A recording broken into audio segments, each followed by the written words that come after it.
just the black bean cake first. And I'm gonna kind of move this guy over here. I'm at my house tonight. I wasn't sure if I was gonna be here at the restaurant. And just if you're out of the loop, I've actually lived in North Carolina now for 5 years. So it was 82 degrees today, and I was picking mint and stuff out of my garden. But I am born and raised Alaskan, and I will always be a part of that. Just hearing all this is very inspiring to hear how much you take care of the community. And that's something I actually really miss about Alaska is how everybody just kind of takes care of each other. And I had a chance to go from Barrow to Ketchikan and over to Bethel and all through there. So it's a pretty special place. Okay, well, so getting back to the black bean cake, we're gonna just start with I guess all the way back up. I mentioned chipotle and adobo, so this is kind of what we're looking for. If you don't have this, like chipotle Tabasco sauce is fine. But what I did is I took this and I just pureed it up. So I've kind of got a little bit to use now and a little bit to use later. I'm a spice wimp, so that's gonna last a while for me. So I have the chipotle and the black beans. I took the black beans, I rinsed them off, and I'm gonna add them into this little mixer. And then in this bowl, got the remainder of the black beans.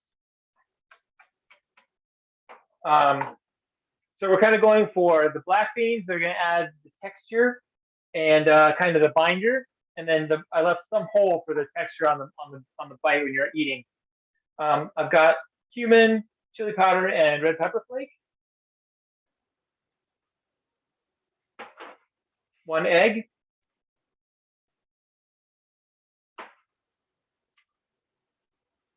Okay, and then I think that's about it. So we're gonna close this up if I can find the lid. Okay.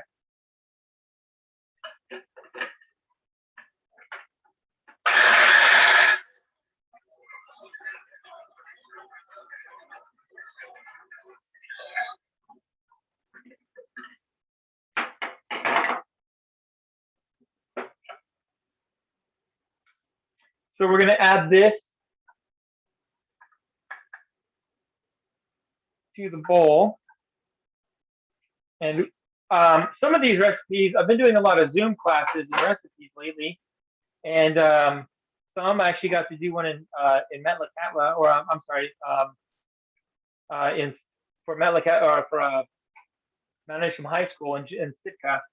And interesting part was kind of thinking about what's needed and what's wanted, but also not only giving kids recipes, young adults recipes that when they get out of their house and maybe into their first job or something they can use, but also on a personal level, my daughter's gluten and dairy intolerant, and my wife is allergic to garlic, so we're going to eat, we're those people. So I try to make all the recipes that I do something that I would also reflect on on that level as well. If you're going through like dairy intolerance, gluten intolerance. So I did the egg, the black beans. I took the black beans, I strained them off really well, rinsed them, and let them sit. So the black beans are going to act as kind of a binding agent. In the event that it's a little loose and not as set as maybe it feels like it could be, a teaspoon of flour or something will be fine. Or if you are gluten or dairy intolerant, you can also use crushed up tortilla chips, or we've got a red mill alternative flour as well. So I'm gonna let this sit for a minute. I think this is looking pretty good. And again, for texture, I've kind of got the salmon. So this is a smoked salmon, but it could also be a leftover salmon. Something. I mean, I know we always had, like I said, dinner salmon for dinner. The next night you've got a piece left over, and you can't really feed 4 people with a piece of salmon, but if you crumble it up into a black bean cake, you're doing pretty good. Okay.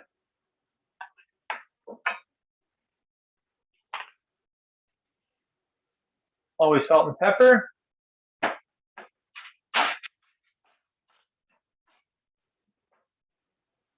One other thing I was going to show you really quick, that's looking pretty good right there, was with a bell pepper. And again, I had this diced up, and we're going to fold it into the mix. But I was just going to show you, like at a restaurant, I go through, probably on Thursday for the weekends, I start cutting 30 pounds of peppers. I don't, but people do. And so what I do is I cut off the top and the bottom. And I mean, if you're looking at that, that's a good percentage of pepper. So I always take it off a little bit right here. You can always just take your knife and go along the flesh on the inside. You have this out, and that's a piece to cut. But I always try to use the top and the bottom as well. And sometimes if it's really rocky, I will make sure your hand is flat.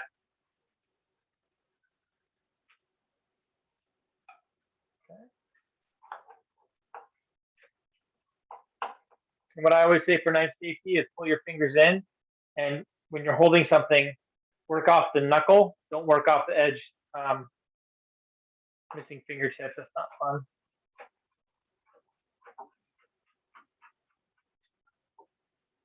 Okay. So we're going to go ahead and put some of the red bell peppers in there as well.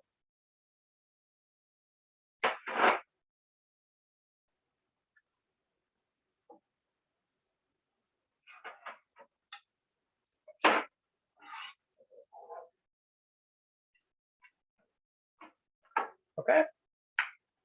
What I'm going to do is just take this, kind of mix it up a little bit, like I said.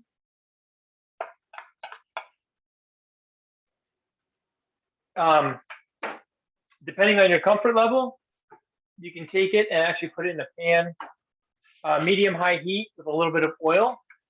Or if you want to just, set it and forget it, you can take this.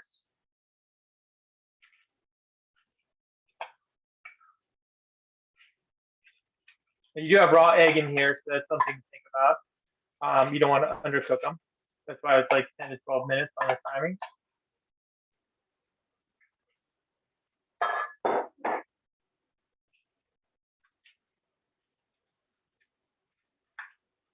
And again, this is something, this could be 2 people for entree or 4 people for appetizers.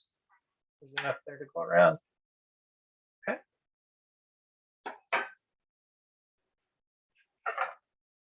So while that's set aside, real quick, I was going to talk about a pico de gallo as well. Again, tomatoes, jalapenos, a little bit of cilantro. There's some recipes. That's always a good guideline. Again, with cilantro, I like to use everything, including the stem. But what I do is, like, when you're cutting fresh herbs, sometimes it's good to kind of roll it up a little bit or keep it tight and just kind of work right along.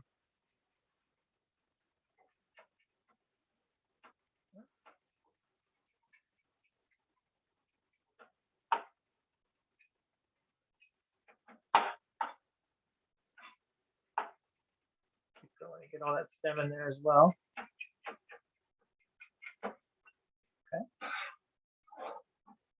So nice abundant amount of cilantro if you're into that. Again, with an onion, the one thing to kind of look at for safety, what I like to do is I cut the top off just a little bit. I'll hold on to that for stalks. The root part here, just cut that off a little bit.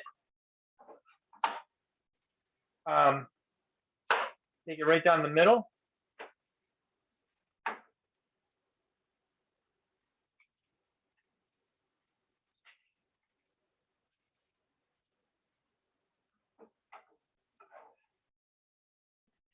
You want a nice small dice on this? Better if you can see it, huh? You kind of go along half moon like this.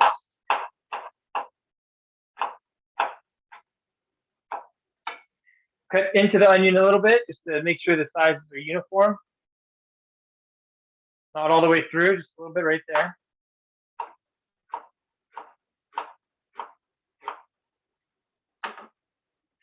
Okay.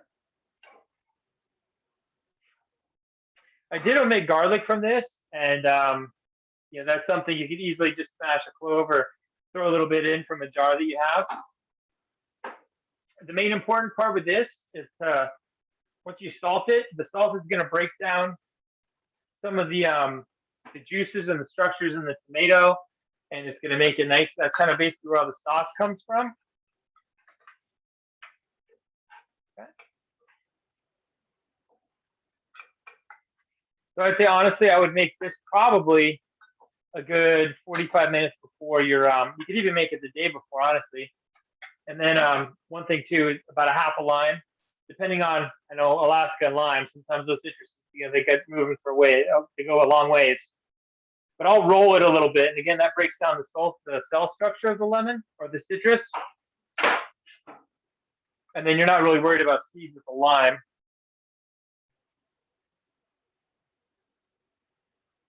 And if you need a little more zip, there's you can add a little more jalapeno. You can add a little more lime. I like to just get in there a little bit and get all the juice out of that. Okay.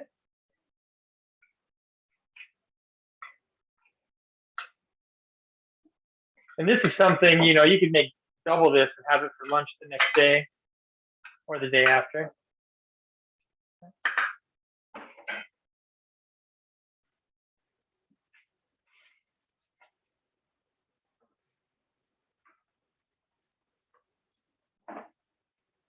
So, got 12 minutes. Just like on TV, we've got our crab cake, or our black bean cakes ready. Again, you could actually do these on the stove. If you want to just do it and forget them, you're going to have them right here. Or set them in the oven and you just wait your 12 minutes and they're ready to go.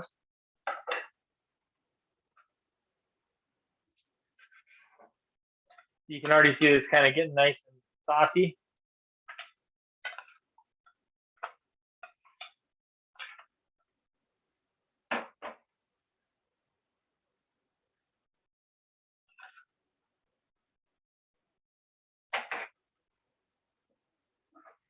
An avocado, again, kind of being safe. You want to take this, I always cut right down to the core, go around. Start with the piece that's not there. You can use a butter knife for this part if you want.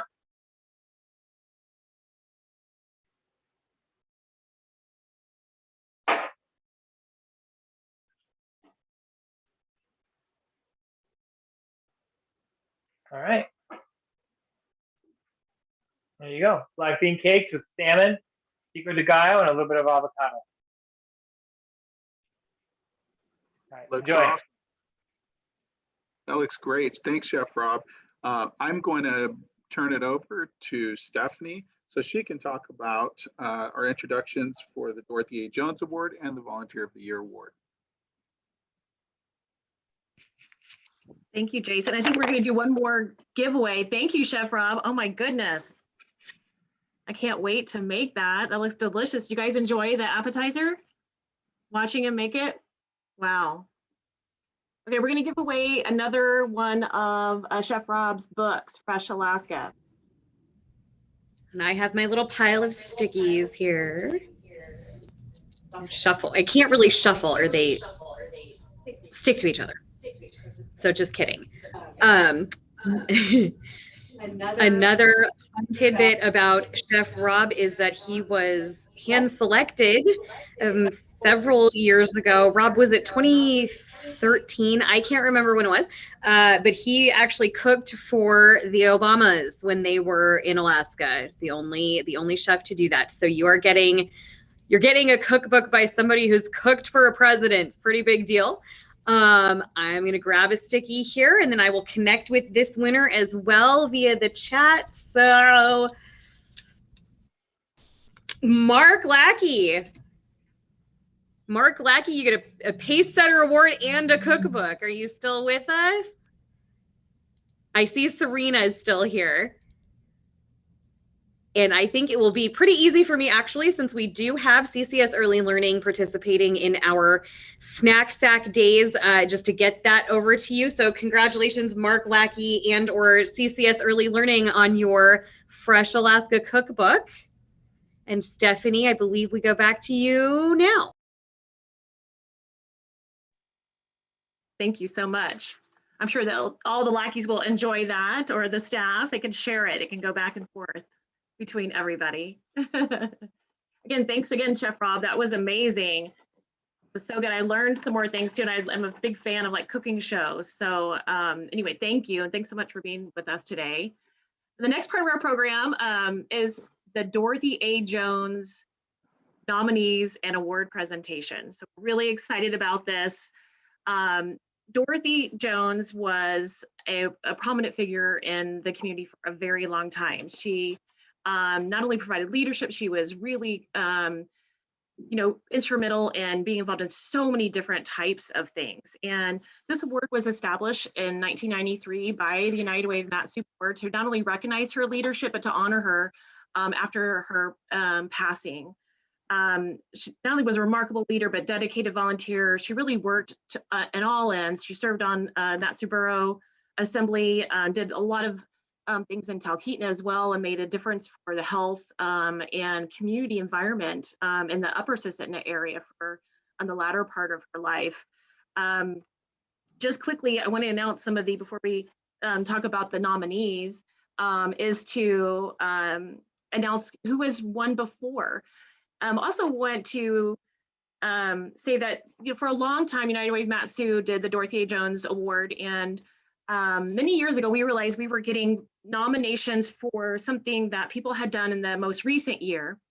But then other nominations were filled out, and we're talking about a lifetime worth of volunteerism and service and making a difference in the community. And so the board several years ago decided to break it up and to have two different awards. One be the Dorothy A. Jones Lifetime Achievement Award, talking about the length and the breadth and the years and years of service, and a Volunteer of the Year award specific to like the last 12 months or the last 12 to 18 months of impact in the community. And so I want to recognize some of the previous award winners, and some of them are here today. So like to recognize them as well. Dorothy Jones, Minnie Fisher, Jim and Faye Palin, George Und, Lou and Shirley Hoffman, June Liebing, Harold Newcomb, Stacy Stegar, Katie Hurley, Janet Kincaid, Robin Baumgartner, Lois Feaster, Clyde Boyer, Wayne Bowens, Ed and Elizabeth Ripley, Pat Purcell, who's here with us today. Thanks, Pat. Carl Lund, who's also here with us today. Hi, Carl, thanks for joining us. Helen Munoz, Ola Williams, who's also here with us today. Thanks for joining us, Ola.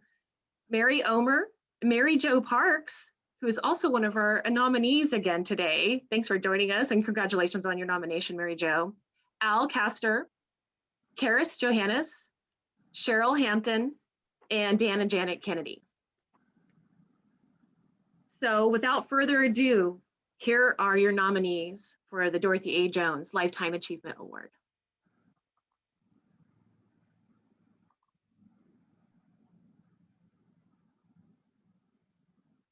Hey, this is Jason Ortiz here. I am here with Marge Stone King, and we are talking about Mary Jo Town. And so when you saw the opportunity to nominate a person for the Dorothy A. Jones Award, what made you choose Mary Jo Town?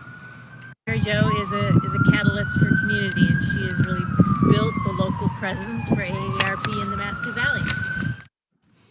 Mary Jo has continued to lead the AARP Mat-Su Community Action Team since 2014, working to make Mat-Su a community of focus under the National AARP Livable Communities Program. Kathy Mitchell-Sayer was nominated for the Dorothy A. Jones Award. She was nominated by an anonymous person. This anonymous person wrote that Kathy is serving or has served as a board member and regular volunteer for numerous Valley nonprofits over the year. She's been a fixture at Family Promise, My House, Mat-Su's Cardboard City annual event. She is just recently termed off the United Way of Mat-Su Board of Directors in 2021, but she continues to volunteer for events like the Meals for Littles project, Stuff the Bus, and so many other things. One of her most proudest moments was serving on the USASA National Board and getting snowboarding into the Olympics as an Olympic sport. So I am, as I think most people in this community are, a huge Sabrina Combs fan. My wife and I have known Sabrina and Dave for, I was trying to think about this one, probably 15 years. I think we've known them for 15 years. And Sabrina and Dave would have been very, very young, I think, when we first met them. probably right out of college. But Sabrina has been just a major influence in this community. She is just loves Palmer, loves the people of Palmer, loves this place. I have had the opportunity to work with her in lots of different ways, from Little League Baseball to she and I were models in a March of Dimes event a few years back. We worked together with regard to the Matsu Miners. I mean, she is just involved in everything. American Lung Association, the State Fair. She's always involved in, the parades. I mean, just you name it, anything good that's happening in Palmer, Sabrina Combs is involved. And it's just, it's a pleasure to know her, and it's a pleasure to have had the opportunity to work with her. And when I found out that she's been nominated by somebody for the Dorothy Jones Award, I was very happy because I can't think of anybody more deserving than Sabrina Combs. So I hope you get it, Sabrina. Go, Sabrina. This nomination is for Lori Phillips. She was nominated by Kelly Mari. Kelly said that Lori is an incredibly compassionate volunteer in the Matsu for many years, and she has a passion to help those who are homeless and works tirelessly to give back to the population of people each day. That Lori leads the homeless committee. She organizes the bake sales, gift wrapping events to raise money for her nonprofit. She talks to people about it, and she just encourages people to work together to help people that are homeless. She drives around looking for those that are in need of warm sleeping bags or food, and she has a storage building filled with household goods and donates items to these people to secure housing.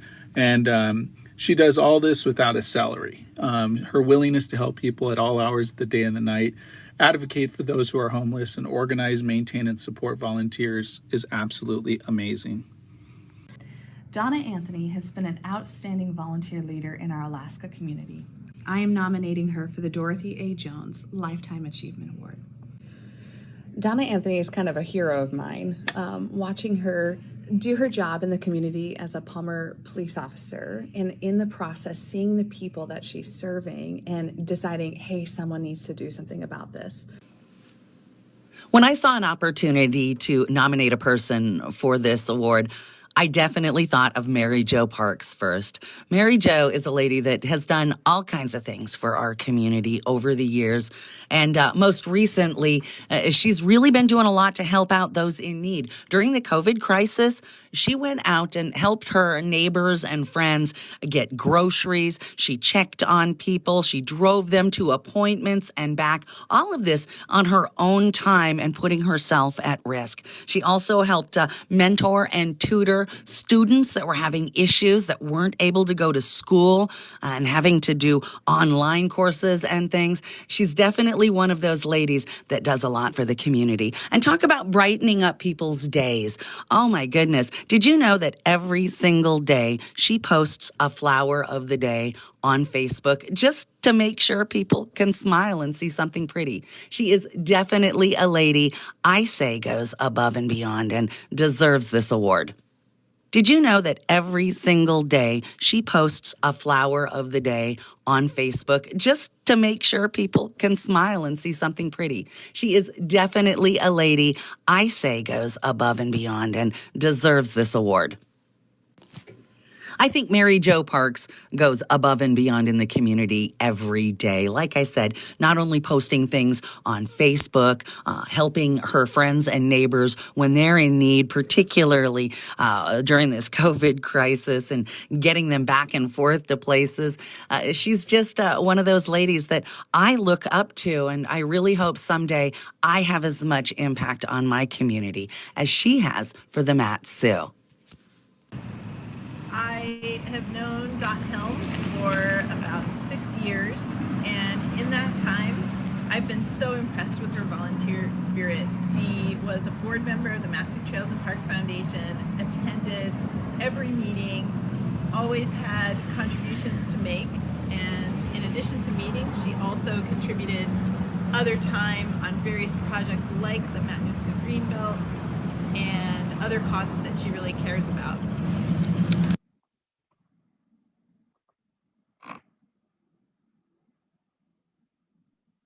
That was really Let's cool. give all a round of applause, snap our fingers for all the outstanding nominees that were nominated for the Dorothy A. Jones Award. Fantastic. Quickly, too, I had a note on my piece of paper. So I did not mention past award winner Linda Conover and Fred Van Wallinga. So sorry about that. Big shout out to them, too. Want to say it was a really difficult decision. The committee reviewed all the nominations, and everybody is so deserving of this award. Thank you for all that you're doing in the community and for the years and years of things that you've contributed that align with your passion, that you've stood up, dedicated your time and your skills, your talents to meet the needs, and you saw something out there that you could change, that you could help, and you made a difference. So again, big thank you to your years and years of service and dedication. The 2020 Dorothy A. Jones Award goes to Sabrina Combs. Oh my goodness. We have an award that we'll be delivering to you, Sabrina. It's a hand-carved bear. I'll talk a little bit more about the sculptor here just a little bit on, and this will meet up with you. We'd like to turn it over to you if you'd like to say a few words. Well, this is amazing. I don't feel like I can even be mentioned in the same breath as the other nominees and the past winners, but I also hope that winning a Lifetime Achievement Award in my 30s is not indicative of my lifespan. So I am beyond honored and humbled, and without pandering, I can completely say that my time on the United Way Board of Directors was some of the most rewarding time I have ever spent in this community. We live in a really, really, really amazing place, and that is easily viewed by just the people that were talked about today. That we have that many amazing folks in our community is amazing. So I will humbly accept this as just a deposit that I can keep working towards throughout the rest of my life, because I have a lot of work left to be done. And just thank you to everyone who helps make our community amazing. Thank you so much for this. This means a lot. I used to be on the committee that helped select this, and this is truly a huge honor. So thank you. Congratulations again, Sabrina. Yes, we'll expect another 30 years of outstanding volunteering for you. And congratulations again to each person that was nominated. You're so well deserving of the nomination.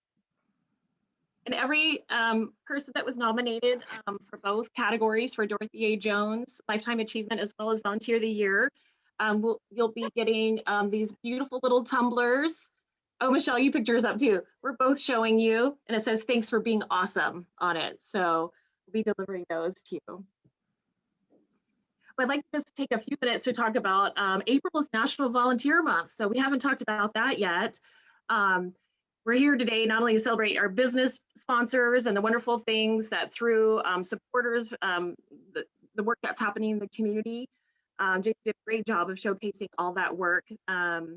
But really want to talk about more about, as we move into the Volunteer of the Year, you know, why people make a difference, right? What is it that moves us to contribute and for people to give of their time and to think about that?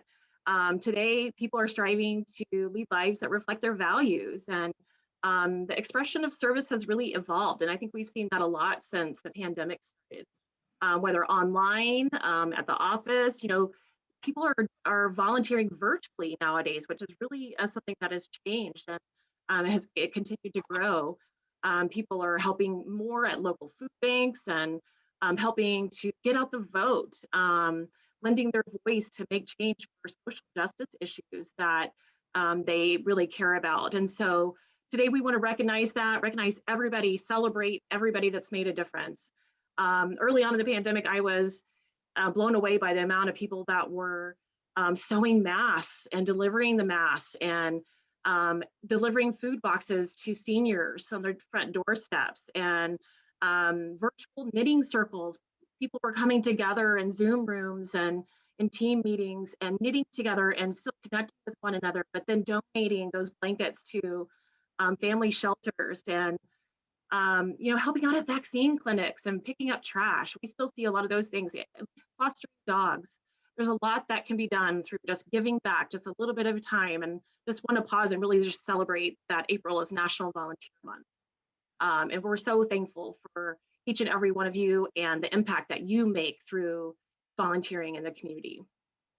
So let's turn it over and look at who was nominated for Volunteer of the Year for 2020.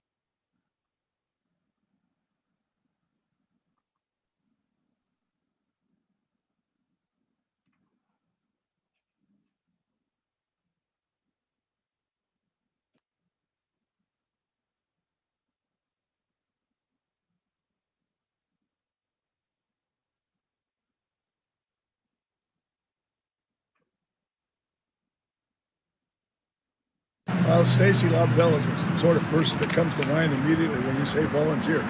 She spends a lot of time here, 20, 25 hours a week, and I would venture to imagine that every member of the staff, if you ask that same question to them, the first person that would come to mind is Stacy Lobdell. She's around all of the time. Miss Lobdell works tirelessly at Frontline Mission. She is a volunteer, spends as much as 25 hours out per week at Frontline Mission. Rachel is a consummate volunteer in our community and understands that the importance of serving others in our community is something we must instill in children from a very young age. So when you saw the opportunity to nominate Rachel House for Volunteer of the Year, what made you choose Rachel? It was unquestionable. She is somebody who understands that to live in a community is to serve one's community. And so I don't think she does it merely out of obligation. I think it gives her a lot of fulfillment, and she just feels like it's the right thing to do. If you had to ask yourself that same question for Barbara Hunt, who you also nominated for Volunteer of the Year, what would you say? What would you say the reasoning would be for you choosing her? I think that Barbara has had numerous eras here in the Valley and in Palmer. I think her influence is so widespread. I'm sure she's received numerous awards before. I'm relatively new here. I've been here about 5.5 years, but I've never met somebody whose tentacles flow so widely through a community, and who is so versed in the way that she does it. She does it through words, she does it through various media platforms, and I think most importantly, she does it through art.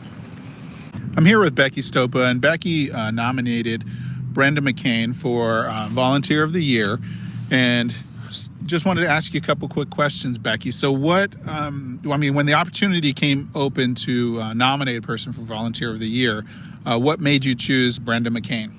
Honestly, she was one of the first people that I thought of. She's a member of Matsu Co-ed, Community Organizations Active in Disaster. She played a pretty key role in helping with the McKinley fire response. In addition, once the pandemic hit, she has volunteered with everything from being a 211 remote nurse, and she's helped at vaccination sites and testing sites, COVID testing sites. She's also the lead for the Willow CERT team. And one of the things that I like most about her, she just brings a calm, steady presence to everything she does. So she's the first to raise her hand to help out, and just her presence is just a great all-around community volunteer. It sounds like we are very fortunate to have Brenda in our community. Absolutely. Tell me a fun fact about Brenda McCain. Something that I just learned the other day is that she and her daughter, who is I believe a middle school librarian in Cheyenne, Wyoming, they take, usually before the pandemic hit, they would take annual bike trips in countries all over the world. They've been to Japan and all over Europe, and I just hope that I have that kind of energy when I get to that age. So just a really neat all-around person. Sounds like an explorer and adventure. That sounds fun. Absolutely. So Michelle, you and I both actually nominated the Gagnon family as a whole for volunteers of the year. What stuck out in your mind about nominating them? I think just that anywhere there's an opportunity to not only volunteer, but to use their voices for the better of the community, that's where the Gagnon family is. Janelle herself is the adult advisor and kind of mentor for the No More Mat-Su group, which is a Mat-Su based group of youth who are all focused on combating sexual assault and domestic violence by giving it a positive spin, teaching youth about healthy relationships and trying to get them to interact with the community and each other in healthy ways. Janelle is all over the place with her volunteerism. She's been volunteering for me in particular at Meals for Mat-Su Littles, which is a project where we pack snack sacks for daycare aged children who are food insecure, and Finn and Annika have been helping with that as well. Both of the kids are in every philanthropic and volunteer-based club at their schools that you can think of, from NJHS to just helping pick up trash, participating in things like Project Sandwich, which provides sack meals for high school age children, or teens, I guess. And Gagnon Plastic Surgery and Elliott are just huge community supporters. They, in particular, support us every year during Homeless Connect. They come through with items that are needed for our clients at that event. So just anytime you think of whole family volunteerism and whole family bettering the community, you think of the Gagnons. Awesome. And if you had to think of one word that describes their family, what would you say? I would just say lovable. I think that we just love them and we love their presence and their participation. They're just positive people and a positive influence. So they're just a lovable and personable and just very dynamic group. Hey, Jason Ortiz here. So I nominated the Gagnon family as a whole as well, because they're just absolutely phenomenal family. I mean, they are everywhere. I see Finn volunteering and their daughter volunteering, and Elliot helps out when he can help in the community, and I see him helping with the Mat-Su Ski and Snowboard Club, and just everywhere you turn, they're there, and they are a wonderful family to have in Mat-Su. So Michelle, we did get a nomination for an actual group for the Wasilla Homeless Committee, and that was submitted by Ginger Bear. Could you tell us a little bit of why they nominated, or why Ginger Bear nominated the entire group? Yeah, absolutely. So Wasilla Homeless Committee is all volunteers. So when you hear about a lot of the work that's being done in the Valley, particularly outreach and then attempting to kind of move these folks, these clients through some coordination and case management, it is Wasilla Homeless Committee that is doing that. And it's a group of about 5 or 6 individuals. Some of them do represent other agencies, and some of them are just kind-hearted folks who want to help out. And they're available at the drop of a hat, and that's all winter long, all year long. They do things like driving around the Valley to provide outreach to individuals they've heard are experiencing homelessness. They will collect things, personal hygiene items, clothing, anything from that to sleeping bags and boots, and make sure that those get distributed to people in need. They are also one of the major pieces of the backbone of that annual Homeless Connect event, where we're there all day providing hot meals, resources, foot care, showers to clients identified as experiencing homelessness in the Valley. And they're also, always working to try to identify ways that we can change our methods and policy and our advocacy for homeless people.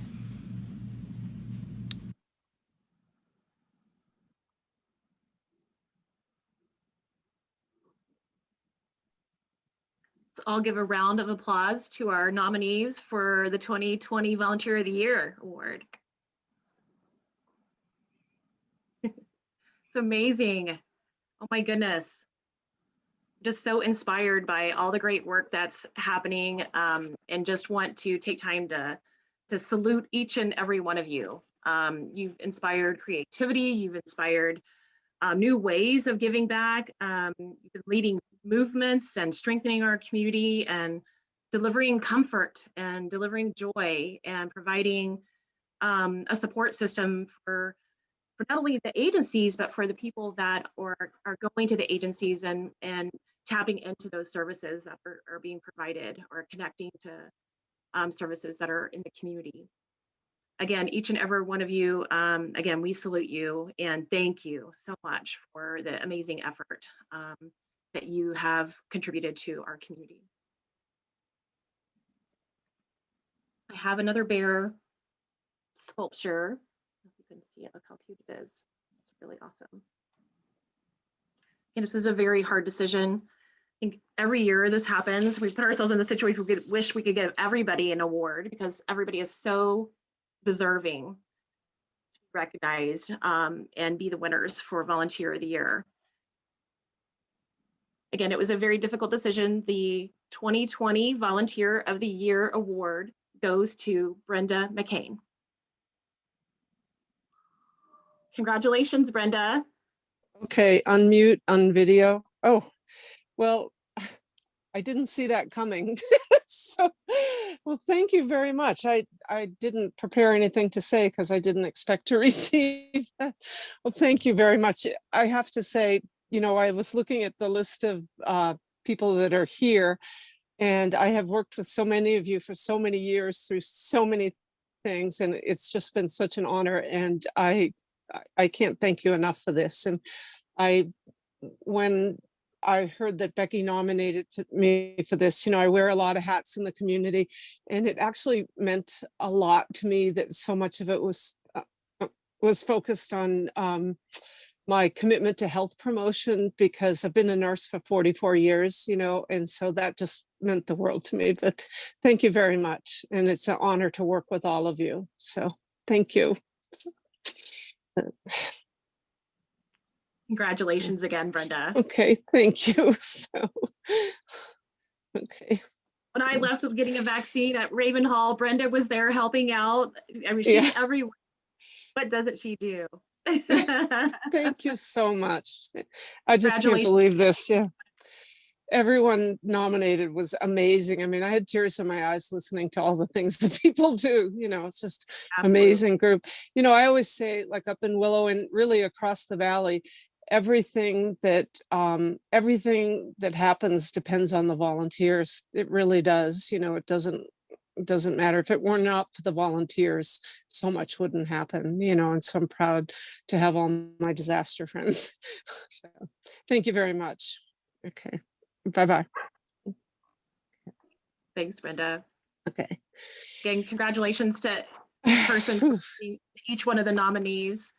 And I want to point out a couple things here too. Past Volunteer of the Years have been Carl Soderstrom and Kirby Kraus, Lucas Adams, and Christine Carter Greco. So we have Brenda McCain joining that great list of Volunteers of the Year. And the bear sculptures were by Rebecca Brubaker, who's an Alaskan sculptor who's been working in the field for over 20 years. She likes to create unique small sculptures to use as awards, and has even covered the trophies for both the Iditarod and the Junior Iditarod. So those are wonderful. We'll be passing those on to everybody too.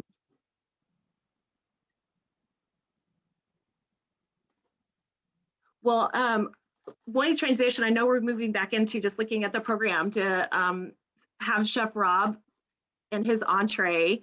I know we've, it's been a really interesting way for us to have a community event and a celebration event is bringing in food into it. And so I hope you've enjoyed it so far, and we'll be enjoying this next segment as well. You know, I'm just, you know, thinking about food and more about how it all weaves us together, brings us together, gives us comfort, delights us. Food creates memories and bonds us and allows us to share bread, break bread and share a table together and have conversation together. Some of my favorite foods are seared scallops. Now that we're moving into summertime, caprese is always one of my favorites, a good baked brie, some chocolate with sea salt. Those are some of my favorites. Let's hear about some of the nominators' favorite foods right now before we move to Chef Rob. What is your favorite food? My favorite food is popcorn. One of them is seafood Alfredo. Two things come to mind immediately: roast beef and apple pie. Can't go wrong there. Yeah. Probably just really good cheese, really good bread, and a good wine. Ice cream. Oh, you can't go wrong. What kind of ice cream? regular vanilla What? ice cream. Bubblegum is my ice cream choice. I'm a purist with ice cream. Becky, what's your favorite food? Pizza. Pizza. Pizza or chocolate. What kind of pizza? Any kind of pizza. Love pizza. All right. Great.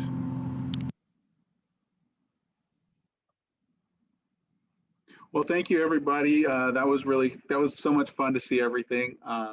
We are going to turn it over to Chef Rob, and so he can show us what the main entree is here.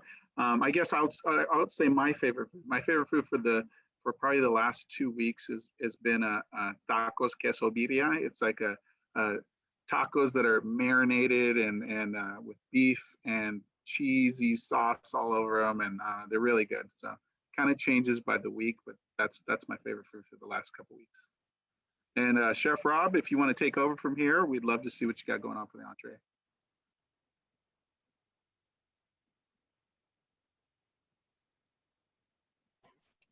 Okay, can you hear me? We can hear you. We good? All right. So I was born and raised in Petersburg, Alaska, mostly. My family's from Sitka. So I'm Tlingit and Irish. And the past 5 years, we lived in Durham, North Carolina for 5 years, left back to Alaska for 15. And I've been back down here for another 5. And I actually have gallons of herring eggs coming to me, which is really exciting because my Facebook was blowing up with everybody harvesting herring eggs, which is a big Tlingit treat in Southeast Alaska. So that's my favorite food today. A close second, though, is flank steak. So a couple of things I did. One was in an average rice cooker. We're a family of 3, and I don't know if we're just small eaters, but it's like a little dash rice cooker. It makes like 3 cups of rice, which is awesome. And so with quinoa, you can do 1 cup of quinoa to 2 cups of rice, put it in the rice cooker. The fun part is that it's not ready yet. So we're going to just kind of hope on this. And what I did is I had this off to the side cooking. This is canned corn, but you can use a scoop of frozen corn and just run it under some hot water real quick. And when this is done, just throw it in a bowl, mix it up in the pot even. So just kind of done and done. According to the recipe that I gave you guys, there's a marinade for the flank steak. One beautiful thing about flank steak, I think, is the texture and the leanness of the muscle. That said, you can't see it as much on this, but it's okay. So when you're working with a piece of flank steak, you want to go against the grain when you cut it. So if you look, and you can kind of see the grain of the meat running in this direction and this direction. So if you take it and you cut it with the grain, it's going to be the meat is going to be long and chewy when you try and bite it. But if you cut it against the grain and keep it nice and thin, you'll have a really nice textured piece of meat. So this was marinated last night. We've got that happening right now. And per instructions, I mentioned to pull it out and let it temp on a countertop for 10 to 15 minutes. That just kind of brings the chill off it and gets it so when you put it in a medium-high pan, it doesn't shock it and make it pull up. It'll kind of let it relax. The other thing I like to do is not put salt in my marinades. Salt is a curing agent. So when you put salt on something, it'll just actually start cooking it. So I like to put, acid does too, but I think that also makes the meat relax a little bit. What I like to do is do this, and then I'll salt the meat right when I get it on, right when getting ready to put it on the stove. Because the other part is just going to pull moisture out of the meat and just make it a little hard. So I've got this set up to the side. You got the quinoa and rice cooking. I'm going to wash my hands.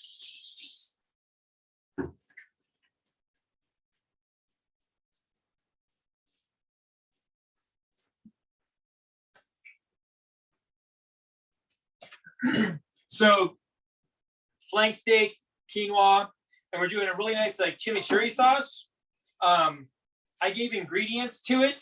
What I'd also say, and not just to be kind of loosey-goosey on it, really, I would mention that, first of all, I'm using this machine. If you're not using this, like a Vitamix or just a regular blender, If you have the time, you can even just chop it. But what I'm going to do is just kind of open this guy up. It's attached. Mentioned 2 cloves of garlic. Chimichurri is kind of a South American condiment, so it's a really nice sauce. I'm just kind of smashing the garlic because it's not going into the most advanced mixer here.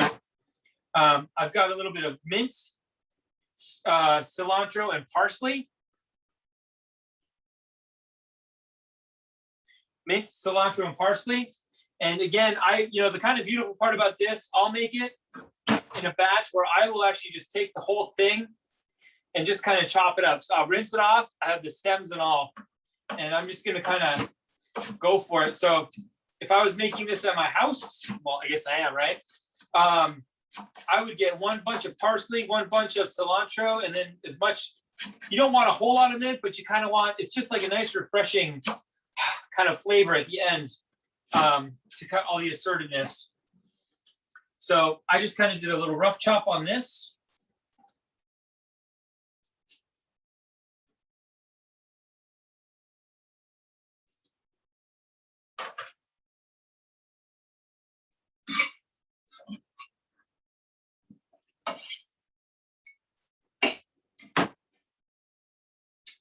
We mentioned about the zest of a lime. You can use a zester or a carrot peeler even if you just take it real smooth. So I zested one, and it's it's kind of hard to imagine how much flavor you get out of that, but it's just something you're going to get a subtle nuance. You're really going to notice the flavor difference. So I have some zest and some lime, or I'm sorry, some red pepper flake. Add that in.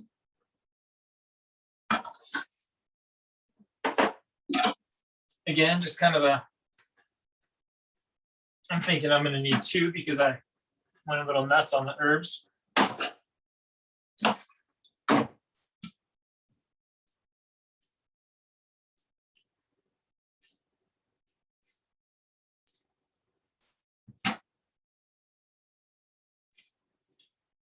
You want to find that sweet spot of using acid to help add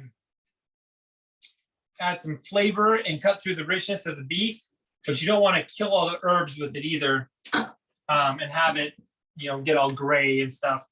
If you do it right, you can have your, your chimichurri sauce in your fridge for a good 3-4 days before it starts kind of funking out a little bit. Okay, so.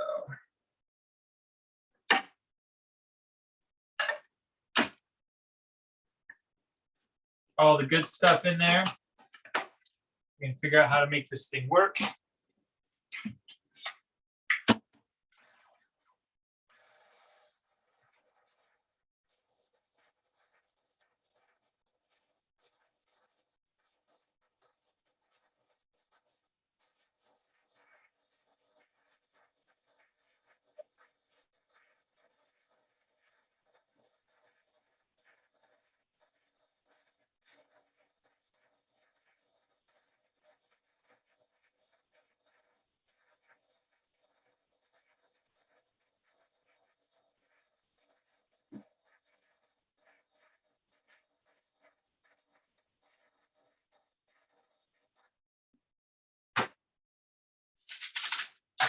Always salt and pepper.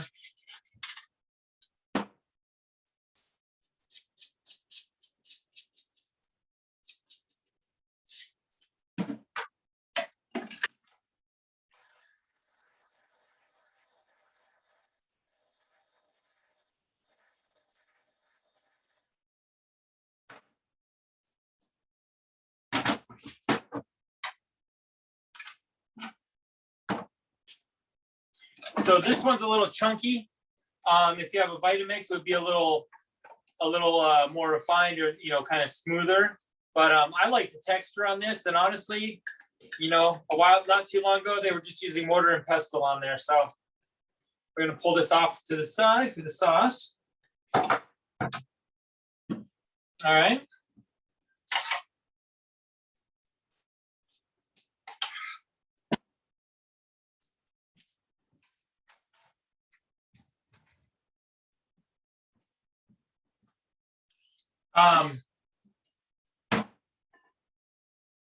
quinoa just went to warm.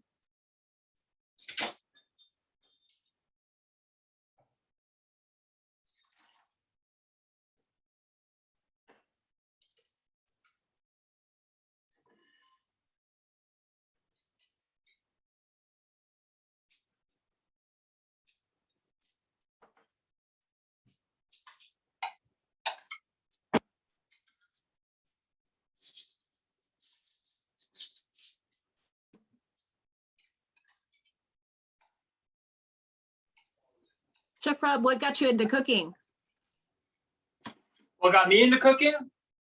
I have no idea. I just always knew I wanted to do it. I literally, I was a bag boy at a grocery store in Petersburg, and that was my first job. And other than that, I've been dishwashers, prep cooks, cook. I went to culinary school. I went to the King Career Center in Culinary Arts in Anchorage.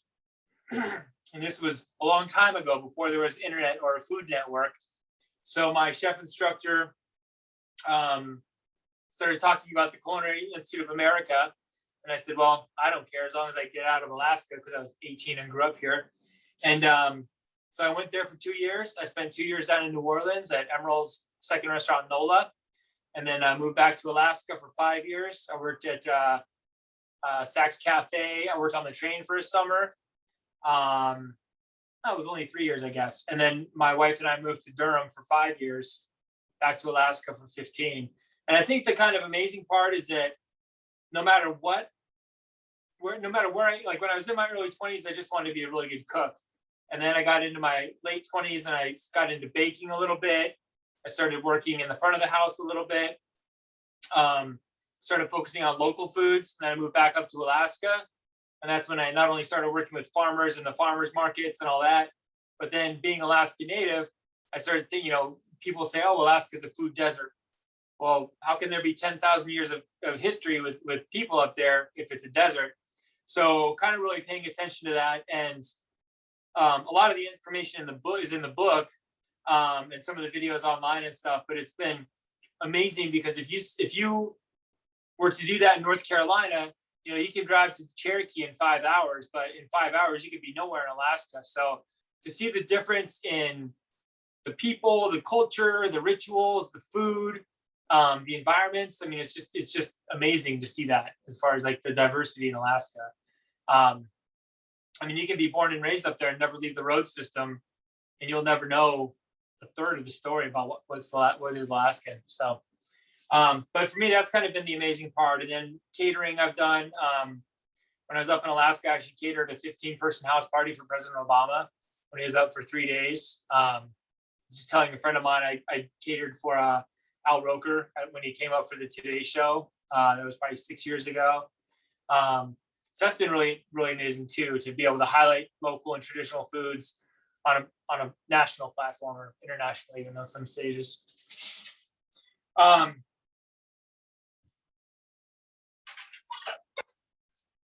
do the fancy parrot plate. So we have the quinoa and corn.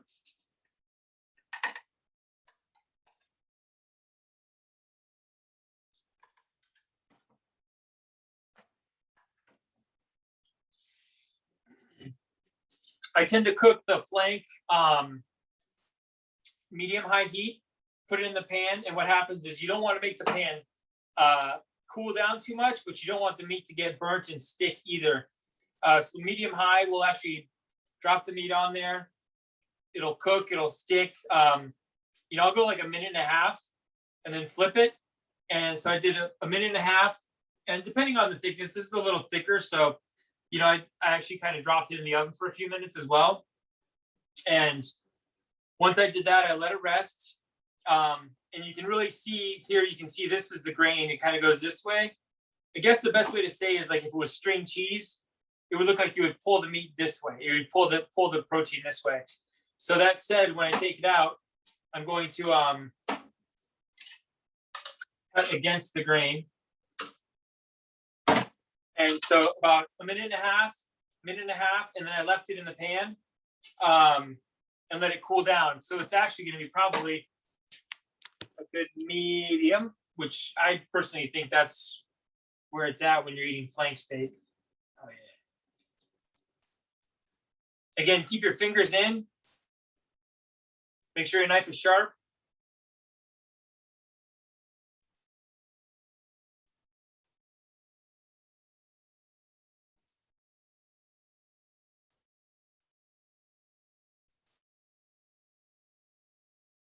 On average, I would say a 6-ounce portion is what you could call a good serving. So if you're doing this for 4 people, you might want to get 24 ounces of meat and cut it into quarters. If you're doing this for a special person, you can do 1 8-ounce or 12-ounce steak and cut it in half.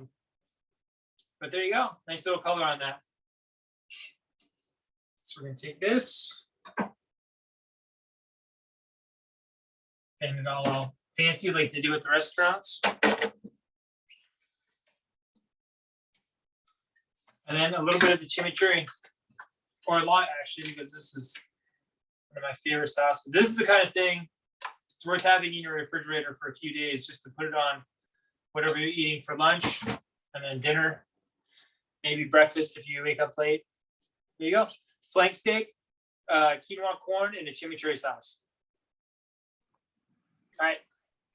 Awesome. Thanks, Chef Rob. That was really good.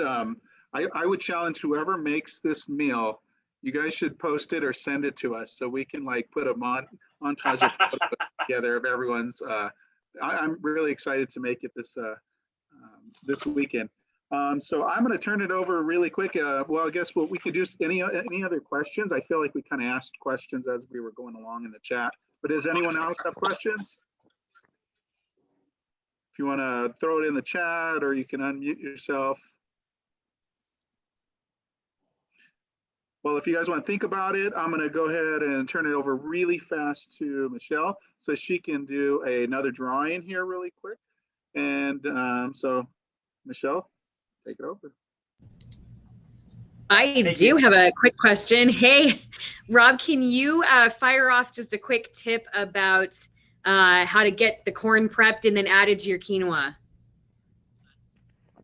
Yeah, so this, the one thing I'd say is versatility. Like sometimes like people will read a recipe and like, oh, I only have frozen corn. I don't have canned corn. Well, corn is corn, So I actually bought a can of corn and just opened it up and used a little bit. If I was going to use frozen corn with this, I would take it. I would just run it under hot water for like 40 seconds, let it defrost, strain it off, and fold that in. And that's a really good, easy way to do it. I mean, generally speaking, I know I've got a 5-pound bag of sweet peas for my daughter. So if you have corn like that, it's kind of easy to just grab a little bit out of a bag and use it right there. And then your one quick step while you had the food processor going, that's just adding that drizzle of olive oil kind of slowly until your chimichurri gets to the right consistency, yeah? Yeah, I didn't get to explain that as much. And I've never used this one before. So it was like, oh, there's a hole, thank goodness. But, I guess you can always add more. But I think this is a really nice consistency right here. And I actually kind of like the chunky leaves like this. But if you had a Vitamix at home or something, or a blender, it would chop it up a little finer. And I would just say err on the side of caution and probably don't make it thicker, because you can always add a little oil to it later if that's, if you want to. But if you make it too runny, it's just kind of a green oil. Oh, it tastes good though. Awesome, thank you. So I do have one more copy of Rob's book, Fresh Alaska, to give away. I get to draw a sticky note. Stephanie's holding up beautiful cover, awesome recipes. One of my favorite dishes of all time was something that Rob used to make for me all the time at Orso, which was steak tips and polenta, which you probably got sick of making, but it was my fave. So, all right, I'm gonna I don't know who I'm drawing here, draw somebody. Oh, Miss Serena Lee, is she still with us? Man, CCS is just winning big today. I don't see Serena. She might have cut out, but I will get in touch with her. And yeah, Rob, I just absolutely delighted to see you cook again after all these years of you being gone. Yeah, it's been a minute. It's been a hot minute. Yes. One quick last second for questions, if anybody has them for Rob, or. Jason, I'm going to turn it back over to you for closing. Okay. Rob, thank you Hey, so much. absolutely. Pleasure to be a part of this. Thank you. Good work you're doing. Keep it up. Thanks, guys. Thanks, Rob. That was really cool. Again, I'm posting my pictures for sure. So we promised to keep you guys get you out before 5:30. It's creeping up on that time. I wanted to thank our partners, all the nominees for both the Dorothy A. Jones Award and for the Volunteer of the Year. I don't know all of you guys, but hearing all that, it's so inspiring. It's really cool. And I look forward to meeting you guys at some event at some time in the future. Thank you to our business partners. We couldn't do any of this without you guys. Everyone that helps to sponsor and the nonprofits that help work together with us, whether it's working out and volunteering in the community or whether it's even just doing stuff with our campaign. Thank you, all of you guys. We ask that everyone stay involved. Volunteering and connecting is what we're asking for. Remember, we have the Week of Caring approaching, so keep an eye on that. If you're a nonprofit, reach out to me. You guys can get my contact information on our website. Stuff the Bus is coming up, Play 60. And remember, like us on social media and share our posts because that's what gets things moving. That's what people are going to start seeing. We hope to start doing a lot of cool videos and sharing those on social media so you guys can actually see all the stuff that we're doing each and every day. And again, thank you for joining us for our first ever virtual Kickoff Kitchen with Chef Rob. And you guys are all rock stars. Thank you guys. Have a great evening.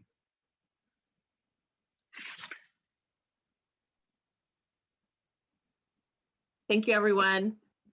So good to see you. Okay. Thank you all. This was a wonderful day. So this was wonderful. Yeah, thank you. Thank you so much. Need to go back and view Chef Rob's video again. I think we'll get a link to that recording sent out. So Michelle, so can you get that book like on Amazon?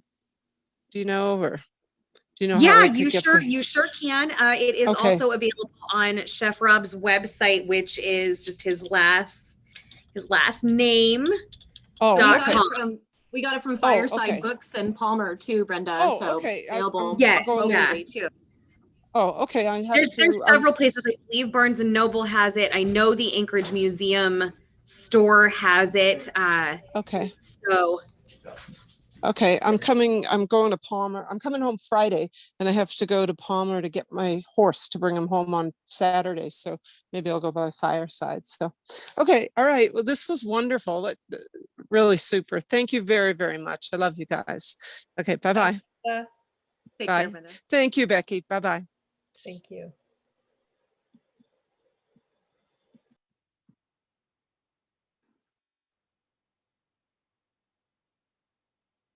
Thanks again, everybody, for joining us. That was a lot of fun. We hope you had fun too.